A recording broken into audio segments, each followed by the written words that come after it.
Con tantos años viviendo en Brasil, estuve al tanto y muy cerca de este acontecimiento del episodio de hoy. Sean bienvenidos a Asesinos en Serie. Soy José Manuel Arrieta y aquí desenterramos los secretos de las mentes más retorcidas de la historia. Hoy hablaremos de Lázaro Barbosa, el monstruo de Goiás. Brasil, junio de 2021.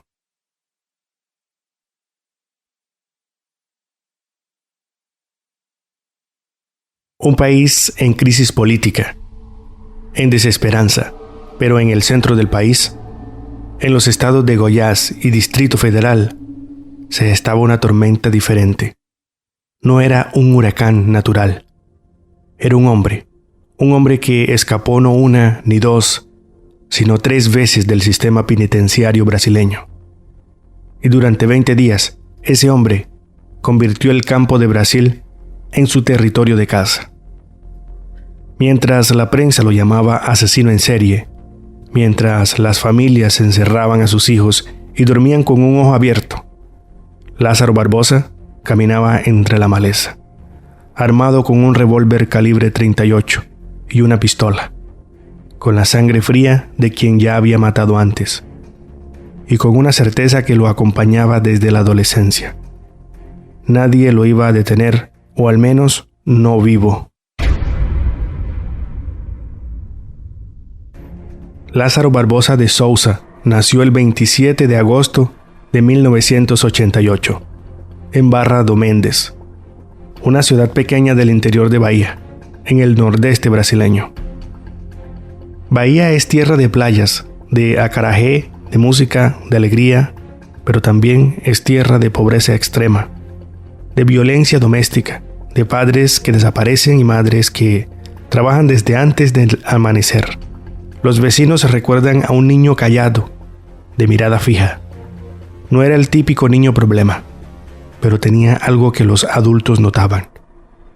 Cuando se enfadaba, se desconectaba, se iba a otro lugar, decían. Como si en su cabeza hubiera un interruptor que apagaba la empatía.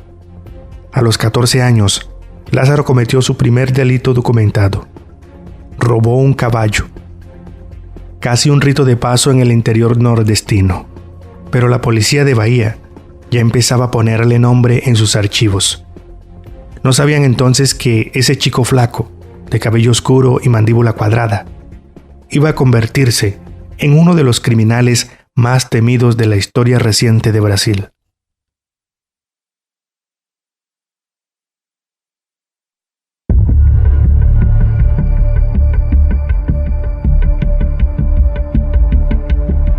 En 2007, Lázaro ya tenía 19 años y su primer homicidio en el historial. No uno, 2 personas muertas en Bahía. Lo atraparon, lo metieron en la cárcel y 10 días después se escapó. 10 días. No alcanzaron ni a terminar el expediente. Huyó y cambió de estado. Para 2009 ya estaba en Brasilia, la capital del país. Ahí lo detuvieron por robo, violación y porte ilegal de armas. Lo enviaron al complejo penitenciario de Papuda, una de las prisiones más duras del Distrito Federal, y ahí, en Papuda, las autoridades hicieron algo que después lamentarían. En 2013 decidieron someterlo a una evaluación psicológica forense. El informe, que años después se filtraría a la prensa, es escalofriante. Los psicólogos forenses que evaluaron a Lázaro escribieron, con lenguaje técnico y frío, que el recluso era impulsivo, ansioso, desequilibrado mentalmente y con preocupaciones sexuales. Un perfil de alta peligrosidad. Pero a pesar de ese diagnóstico, a pesar de que ya había matado, violado y escapado, las autoridades le dieron a Lázaro lo que en Brasil se llama progresión de régimen. En 2014, recibió un atestado de buen comportamiento. Pasó del régimen cerrado a semiabierto. Y en el semiabierto, los internos tienen derecho a salidas temporales. En 2016, en Semana Santa, Lázaro salió de la Papuda y nunca regresó. La policía lo buscó Lo encontraron, lo recapturaron y lo llevaron de vuelta a la cárcel. Pero aquí está lo que ustedes necesitan entender, lo que Brasil no entendió hasta que fue demasiado tarde. Cuando un sistema penitenciario está colapsado, cuando hay más de 800,000 presos en un país con capacidad para la mitad, los criminales como Lázaro se convierten en fantasmas que entran y salen. En marzo de 2018 fue recapturado y enviado a un presidio en Aguas Lindas de Goiás, una ciudad satélite de Brasilia, y el 23 de julio de ese mismo año, con 3 compañeros, hizo un agujero en el techo de su celda y escapó. Los otros 3 fueron recapturados días después, Lázaro no. Desde julio de 2018 hasta junio de 2021, casi 3 años, Lázaro Barbosa vivió libre. Se escondió en la zona rural de Goiás, entre cabañales, bosques y selvas. Y nadie, absolutamente nadie, lo buscó con la intensidad que debían, porque Lázaro no era famoso. No era aún el monstruo de Goiás.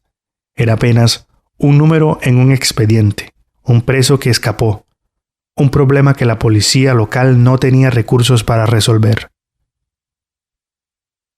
Pero durante esos 3 años de libertad, Lázaro no se mantuvo quieto. El 8 de abril de 2020, invadió una casa finca y, usando un hacha, golpeó en la cabeza a un hombre. La víctima sobrevivió, pero hasta el día de hoy arrastra secuelas. El 26 de abril de 2021, apenas un mes y medio antes de la masacre que lo haría famoso, invadió una casa en Sol Nascente. Encerró a un padre y a sus hijos en un cuarto y se llevó a la mujer al monte para violarla. El 17 de mayo de 2021, menos de un mes antes de la chacina de Ceilândia, invadió otra finca en Sol Nascente. Rindió a todos los hombres de la casa y los encerró en un cuarto. Luego desnudó a las mujeres y las obligó a servirlo. Este era Lázaro Barbosa en libertad. Ceilândia es una de las ciudades más grandes del Distrito Federal. Nació como una favela, creció como una urbe de clase trabajadora y hoy es un lugar de calles polvorientas, de bares en las esquinas, de familias que construyen su vida lejos de los lujos de Brasilia. En la zona rural, en un lugar llamado Incra 9, las propiedades son grandes y los vecinos se conocen. No hay muchas casas, hay silencio, hay oscuridad. La noche del 9 de junio de 2021, la familia Vidal Márquez estaba en su casa. Eran Claudio Vidal, de 48 años, empresario de una empresa de limpieza. Su esposa, Cleonice Márquez, de 43 años. Una mujer que todos describían como trabajadora y alegre. Los hijos de Cleonice, Gustavo Márquez Vidal, de 21 años, un chico alto, sonriente, que ayudaba a su padrastro en el negocio. Y Carlos Eduardo Márquez Vidal, de 15 años, el Benjamín, el que estaba aprendiendo a manejar, el que tenía la vida por delante. Eran las 10 de la noche, la familia cenó y se preparaba para dormir. De repente, Lázaro entró por la fuerza. Él iba armado con un revólver calibre 38 y una pistola. Nadie sabe exactamente qué pasó en las siguientes horas. Lo que la policía construyó después es un rompecabezas de terror. Lázaro asesinó a Claudio Vidal de un disparo. Después, asesinó a Gustavo, el hijo de 21 años. Después, asesinó a Carlos Eduardo, el adolescente de 15 años. A sangre fría, como diría después la prensa. Luego secuestró a Cleonice Márquez. Antes de ser raptada, Cleonice alcanzó a avisar a su hermano por celular. Su hermano llegó al lugar del crimen y encontró los cuerpos de Claudio, Gustavo y Carlos Eduardo. Él llamó a la policía de inmediato y entonces comenzó una fuerza de tarea con la esperanza de encontrar a Cleonice con vida. Pero Lázaro ya se la había llevado al monte.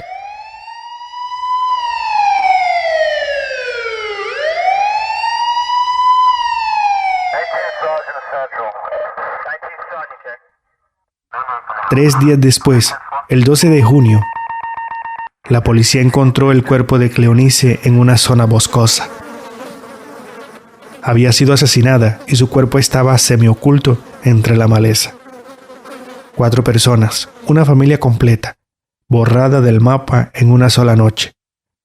Cuando la policía llegó a la escena del crimen, encontraron a la perra de la familia, una labradora llamada Miel, ladrando junto a los cuerpos de sus dueños. La imagen dio la vuelta a Brasil.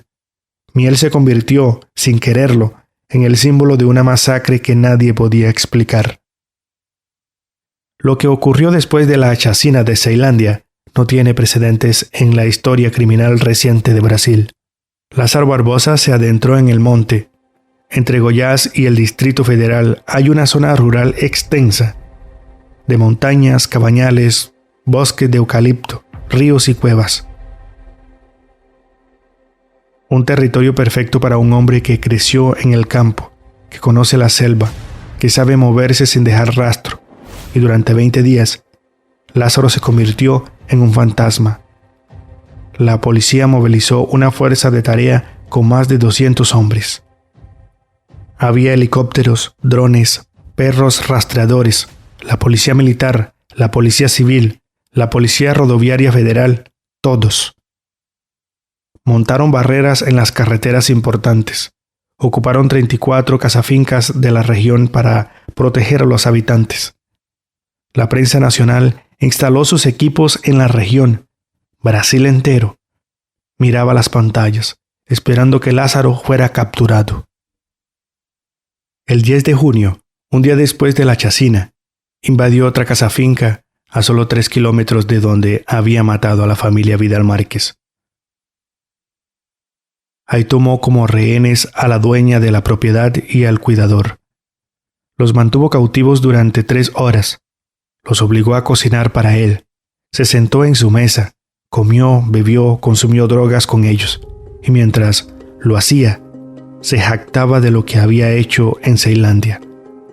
Les contó con orgullo que había matado a 4 personas, que había visto el caso en la televisión.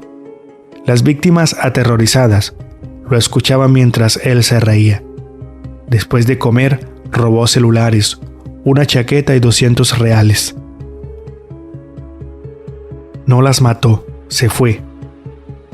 Después robó un vehículo en Ceilândia y condujo hasta Cocalzinho, de Goiás, un municipio en el estado vecino. Ahí encendió el coche para dificultar su identificación. Después del incendio, un cómplice facilitó su fuga. El 12 de junio, la inteligencia policial mapeó el modus operandi de Lázaro. Eso lo llevó a 2 escondites del asesino. Fue allí donde encontraron los restos mortales de Cleonice Márquez. El mismo día 12, Lázaro invadió otra chácara, pero esta vez los civiles que estaban en el lugar reaccionaron. Hubo disparos. Lázaro baleó a 3 personas. 2 de ellas quedaron en estado grave. Luego huyó, robando 2 armas de la propiedad. Más tarde, ese mismo día, incendió una casa y se enfrentó a tiros con la policía. Otra vez, escapó. El 13 de junio, Lázaro logró huir de los policías otra vez.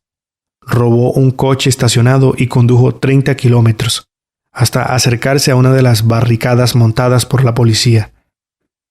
Saltó del vehículo y huyó a pie hacia el monte. Desapareció. El 15 de junio, Lázaro fue encontrado por patrullas rurales que participaban en el cerco. Hubo un nuevo intercambio de disparos. En esa balacera, Lázaro hirió de refilón a un policía militar. El oficial fue trasladado en helicóptero al hospital. Sobrevivió. Lázaro, una vez más, se esfumó en la maleza.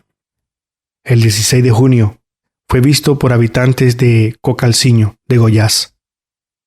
Invadió una residencia donde había 3 personas. Rindió a 2 de ellas. Una adolescente logró esconderse en un cuarto y envió un mensaje de texto a la policía mientras Lázaro estaba en la casa. Pero Lázaro la encontró. Tomó a los 3 rehenes y se los llevó al monte. Les destruyó los teléfonos celulares. Sin embargo, cuando vio el cerco policial con helicópteros, decidió liberar a los rehenes y siguió huyendo. Las autoridades sospecharon que Lázaro pasó la noche en una finca abandonada. Encontraron señales de robo reciente y una camiseta con sangre, lo que indicaba que Lázaro podría estar herido o que había cazado algún animal para alimentarse. El 17 de junio, otro tiroteo con la policía en la zona rural de Cocalciño dejó heridos a varios. Lázaro escapó otra vez. Cada vez que la policía creía tenerlo cercado, Lázaro encontraba una salida. Se movía de noche, descansaba de día. Sabía cuándo disparar y cuándo callar. Era un experto en el monte, un matero experimentado, como lo llamaron después los policías. Y durante 20 días, los cazadores fueron las víctimas. En las ciudades cercanas, el pánico se instaló. Las familias rurales dormían con las luces encendidas. Los niños no salían a jugar. Los agricultores llevaban pistolas y escopetas al campo. Las tiendas de las regiones por donde Lázaro pasó cerraron sus puertas para evitar su presencia. Los noticieros mostraban mapas con los últimos avistamientos. Era como si un animal salvaje estuviera suelto, y nadie pudiera predecir dónde atacaría. En las redes sociales, Lázaro se convirtió en meme. La demora de la policía en capturarlo generó burlas y críticas. En Facebook, al menos 346 perfiles falsos del criminal fueron creados. Circulaban videos falsos mostrando su captura, mientras Brasil temblaba. Una pregunta empezó a hacerse en los pasillos de la policía. ¿Alguien está ayudando a Lázaro? La respuesta llegó el 24 de junio de 2021. Cuando el secretario de Seguridad Pública de Goiás, Rodney Miranda, anunció que la policía había detenido a 2 personas sospechosas de ayudar a Lázaro a huir.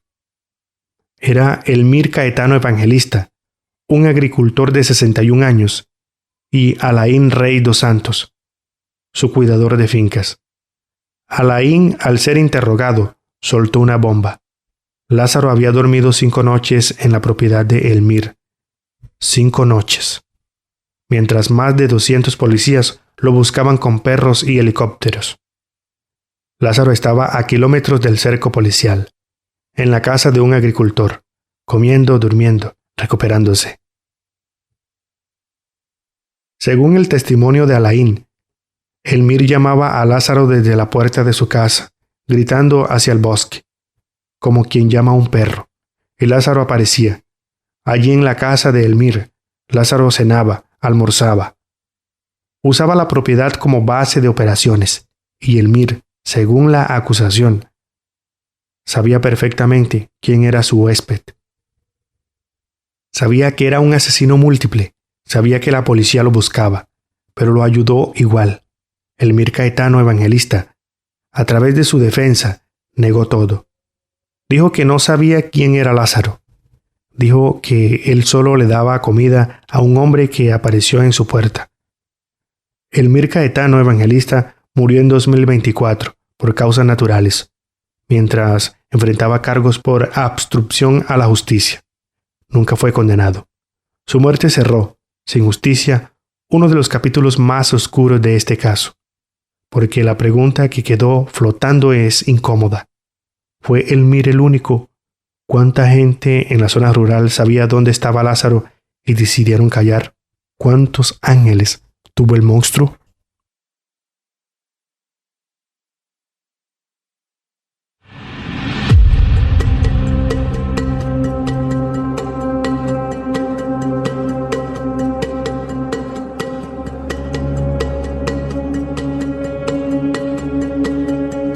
Para entender a Lázaro Barbosa, hay que volver a ese informe psicológico de 2013, ese diagnóstico que las autoridades ignoraron. Los psicólogos forenses eran profesionales con años de experiencia en criminales de alta peligrosidad, y lo que vieron en Lázaro los dejó helados. Un hombre impulsivo, ansioso, desequilibrado mentalmente, con preocupaciones sexuales obsesivas. Un perfil que la criminóloga Ilane Casoy, una de las mayores especialistas de Brasil, analizó en medio de la persecución. Mientras la prensa llamaba a Lázaro asesino en serie, Casoy corrigió desde su cuenta de Twitter. No, dijo. Lázaro no es un asesino en serie.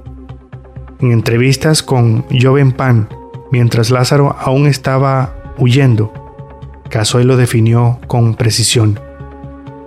Lázaro Barbosa es un latrocida violador en fuga, no birritual, completó. Lázaro no mataba por placer ritualizado. Mataba, violaba, robaba, incendiaba, huía. Era un depredador oportunista, sí, pero no un asesino serial en el sentido técnico. Era peor en cierto modo. Era impredecible. No seguía un guión. Cada crimen era diferente. Cada invasión era un mundo nuevo de terror para las víctimas. Los psicólogos forenses habían dicho en 2013 que era impulsivo y desequilibrado. Y era eso exactamente lo que lo hacía tan peligroso. No se le podía anticipar. El 26 de junio, mientras la persecución entraba en su tercera semana, la policía reveló un detalle escalofriante. Lázaro había creado un perfil falso en Facebook. Se llamaba Patrick Souza. Desde ese perfil, probablemente estaba siguiendo las noticias sobre su propia persecución. La cuenta fue creada desde un celular robado que Lázaro mantuvo entre el 15 y el 18 de junio. Mientras cientos de policías lo buscaban en el monte, Lázaro se conectaba a internet, veía los titulares, leía los comentarios, se reía quizás de los memes que lo convertían en leyenda. El monstruo tenía acceso al relato de su propio monstruo. 2 días después de la madrugada del 28 de junio de 2021, después de 21 días de terror, la policía recibió una llamada que cambió todo. Lázaro Barbosa había sido localizado. Estaba en una casa en Aguas Lindas de Goiás. No era una casa cualquiera. Era la casa de su ex suegra, la madre de la mujer con la que tuvo hijos. El cerco se acercó en cuestión de minutos. Más de 200 policías rodearon la zona. Era una fuerza de ocupación en una calle residencial de Aguas Lindas. Cuando los policías entraron, Lázaro abrió fuego. Según el boletín de ocurrencia, Lázaro descargó su pistola contra los agentes. Empezó un tiroteo que duró varios minutos. La policía dispararon aproximadamente 125 veces. El cuerpo de Lázaro llegó sin vida al Hospital Regional de Ceilândia. Los profesionales de salud que lo recibieron contaron al menos 38 impactos de bala en su cuerpo. La policía había disparado 125 veces. La noticia se difundió como pólvora. En cuestión de minutos, las redes sociales brasileñas estallaron, y los líderes políticos que durante 20 días habían estado bajo presión por no haber capturado a Lázaro antes, no tardaron en celebrar. El gobernador, Ronaldo Caiado, tuiteó: "Felicidades a nuestra Fuerza de Seguridad de Goiás". Un trabajo conjunto que resultó en la neutralización del criminal Lázaro Barbosa. Goiás no es un parque de diversiones para bandidos. El entonces presidente de la República, Jair Bolsonaro, usó una expresión que se volvió viral. Lázaro, CPF cancelado. CPF cancelado. La traducción sería algo así como Ruth cancelado. Una expresión que Bolsonaro usaba para celebrar la muerte de criminales, como si fueran deudas que el Estado borraba de un plomazo. La noticia para muchos fue motivo de alivio. El terror había terminado. Las familias rurales podían dormir tranquilas. Los niños podían volver a jugar, pero para otros, la euforia dejaba un sabor amargo. 125 disparos, 38 impactos. ¿Fue un enfrentamiento o fue una ejecución? La policía dijo que Lázaro disparó primero. dijo que hubo intercambio de disparos, dijo que actuaron en legítima defensa. El secretario Rodney Miranda declaró que Lázaro no dio espacio para rendición, que salió gritando: "Quien venga atrás, le pego un tiro en la cara". Pero las cifras dejaban dudas. Nadie fue procesado por la muerte de Lázaro Barbosa. La justicia brasileña cerró el caso, considerando que se trató de un acto de resistencia seguido de muerte. Legalmente, la versión policial prevaleció, pero la imagen de Lázaro Barbosa, tendido en el suelo, con decenas de impactos de bala, se convirtieron en un símbolo. Para unos, era la imagen de la justicia, para otros, era la imagen de un Estado que mata en lugar de juzgar.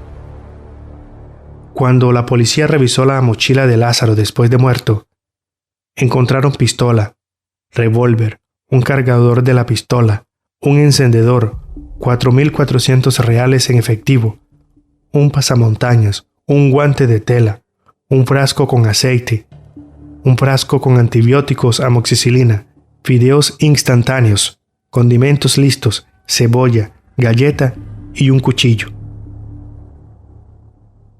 El dinero que llevaba encima, según el secretario de Seguridad, era una prueba más de que tenía una red de personas que lo estaban ayudando a huir, quizás incluso preparando su salida del estado o del país. 8 investigaciones atribuidas a Lázaro, dijo Miranda, y en muchas de ellas hubo participación de otras personas.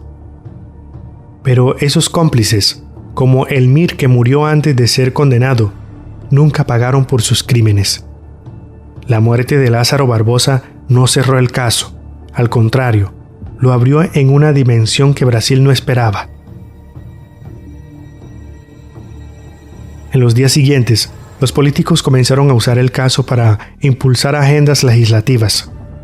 Hubo proyectos para eliminar las salidas temporales de los presos. Hubo discursos sobre mano dura que resonaron en las calles y en las urnas. Pero también hubo preguntas incómodas. ¿Cómo es posible que un criminal diagnosticado con problemas mentales graves haya obtenido beneficios penitenciarios? ¿Quién autorizó su progresión de régimen? ¿Quién firmó los papeles que le permitieron salir en 2016? ¿Por qué, después de escapar en 2018, nadie lo buscó durante 3 años? La respuesta, para muchos, fue que el sistema penitenciario brasileño está tan colapsado que estos casos no son la excepción, sino la regla. Brasil tiene la tercera población carcelaria más grande del mundo, con más de 800.000 presos. Las cárceles están superpobladas.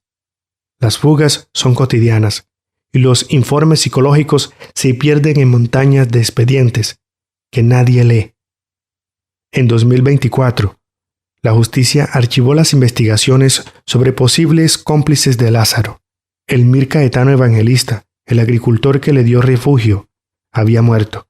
Alain Reis dos Santos, el cuidador que delató a Elmir, fue liberado, y la policía no encontró pruebas suficientes para acusar a nadie más. El caso de Lázaro Barbosa, desde un punto de vista legal, está cerrado, pero moralmente sigue abierto. En medio del ruido político, de los debates sobre la pena de muerte encubierta, de las críticas al sistema penitenciario, hay algo que a menudo se olvida: las víctimas. La familia Vidal Márquez no existe más. Claudio, Cleonice, Gustavo y Carlos Eduardo fueron borrados en una noche de junio. Sus parientes viven con dolor, con la rabia, con el vacío de 4 sillas vacías en la mesa. Miel, la perra labradora que ladró junto a los cuerpos de sus dueños, fue adoptada por una familia en Brasilia. En las fotos que circulan después, aparece jugando en un jardín, moviendo la cola, como si no supiera que sus amos la dejaron para siempre. Lázaro Barbosa dejó hijos. 2 hijos que crecerán sabiendo que su padre fue un asesino múltiple, que su apellido está manchado para siempre, que cargarán con esa herencia de sangre. La madre de Lázaro, Rita, dio entrevistas después de la muerte de su hijo. lo defendió. Dijo que él era bueno. Dijo que la policía lo ejecutó. Dijo que perdió a su hijo. No mencionó a los 4 muertos de Ceilândia. En las redes sociales circularon montajes falsos que intentaban vincular a Lázaro con el presidente Lula.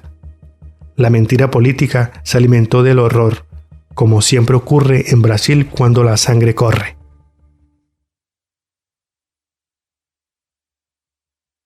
¿Qué queda después de todo esto? Queda una familia aniquilada. Queda un sistema que falló. Queda un debate incómodo sobre la justicia, la venganza y la muerte. Queda la palabra de Ilana Casoy, la criminóloga, que en medio del caos puso el dedo en la llaga. Lázaro no era un asesino en serie, era un latrocida violador en fuga. Una definición que no lo hace menos monstruoso, pero que lo ubica con precisión en la categoría de depredador oportunista. De hombre que violaba, mataba, robaba e incendiaba según la oportunidad, sin ritual, sin patrón, sin más ley que su propio deseo. Queda una pregunta que nadie puede responder con certeza. ¿Lázaro Barbosa era un monstruo o el sistema lo convirtió en uno? No lo sabremos nunca. Lo que sí sabemos es que en junio de 2021, en el centro de Brasil, un hombre con 38 balas en el cuerpo se convirtió en un espejo. En él, cada brasileño vio lo que quiso ver. Para unos, la justicia; para otros, la barbarie; para todos, el terror. Si te ha impactado esta historia, si quieres seguir explorando las mentes más retorcidas de la historia criminal, te invito a que te suscribas a Asesinos en Serie en tu plataforma de podcast favorita. Así no te perderás ningún episodio. Y si ya estás suscrito, déjanos una reseña. Tus comentarios nos ayudan a seguir desenterrando estos casos.